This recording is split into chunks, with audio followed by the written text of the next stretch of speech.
was 1947, Los Angeles, the city of glamour, movies, and broken dreams.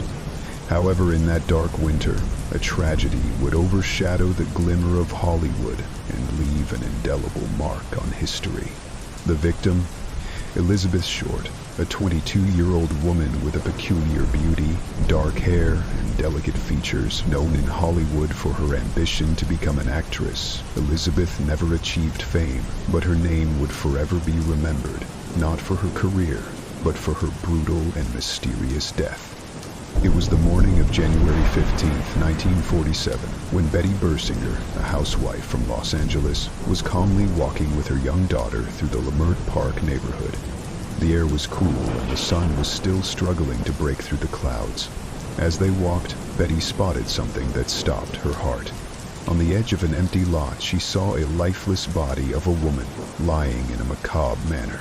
The body was meticulously dismembered, cut in half, with the torso and limbs arranged almost surgically. But what caught the most attention was the victim's face.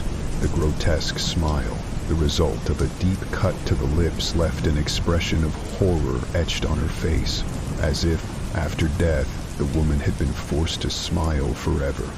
The scene was cold and desolate. The lot was empty, surrounded by simple houses, which, at that moment, seemed far from a city as glamorous as Los Angeles.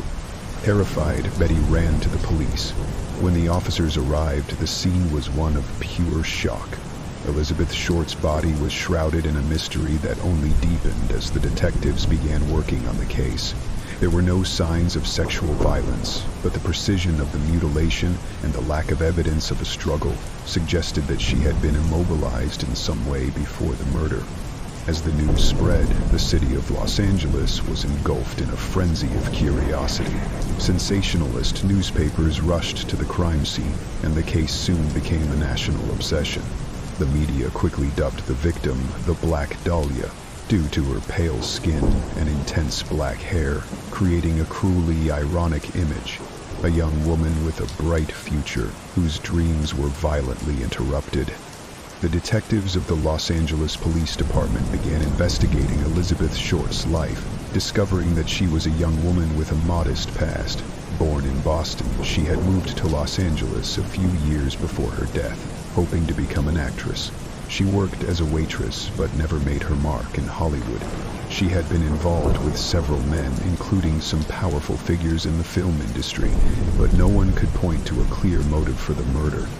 Among the initial suspects was Robert Manley, a man who had been seen with Elizabeth shortly before her death. He was interrogated, but there was not enough evidence to link him to the crime, and he was quickly cleared. The investigation continued aimlessly, with no answers. The detectives soon found themselves lost in a sea of false leads, and the increasingly obsessed media turned the case into a witch hunt. As the days passed, the headlines grew more sensational. The Black Dahlia was the name the media gave to Elizabeth, and she became a tragic icon. Every photo of her was published, every new detail of her personal life was explored, and even anonymous letters sent to the police and newspapers began to surface. These letters were unsettling, many of which contained pieces of clothing that supposedly belonged to the victim. One of the senders of these letters claimed to be the killer himself, but, like many other clues, this led to a dead end.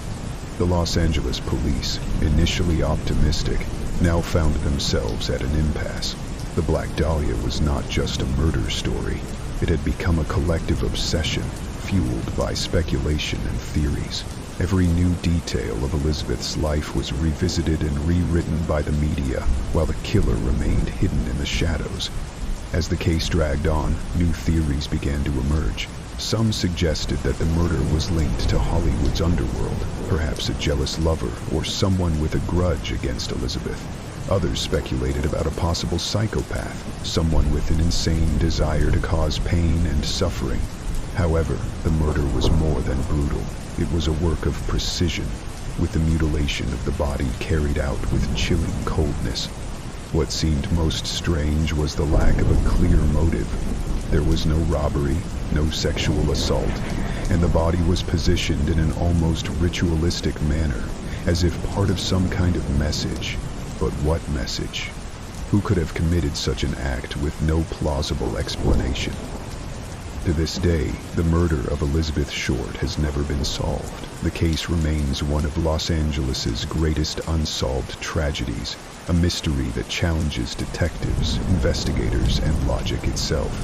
Several books, films, and documentaries have tried to solve the enigma, but so far, no one knows the truth. Who was the Black Dahlia? Who killed her? And more importantly, why? Elizabeth Short's name will never be forgotten, but deep down, she remains a figure that symbolizes unfulfilled promise, destroyed ambition, and, above all, the mystery of a death that left scars on Hollywood's history. Today, more than 70 years later, the Black Dahlia case still echoes, not only as a crime, but as a living memory of a city that, beneath its glitz and glory, hides deep mysteries that may never be unraveled.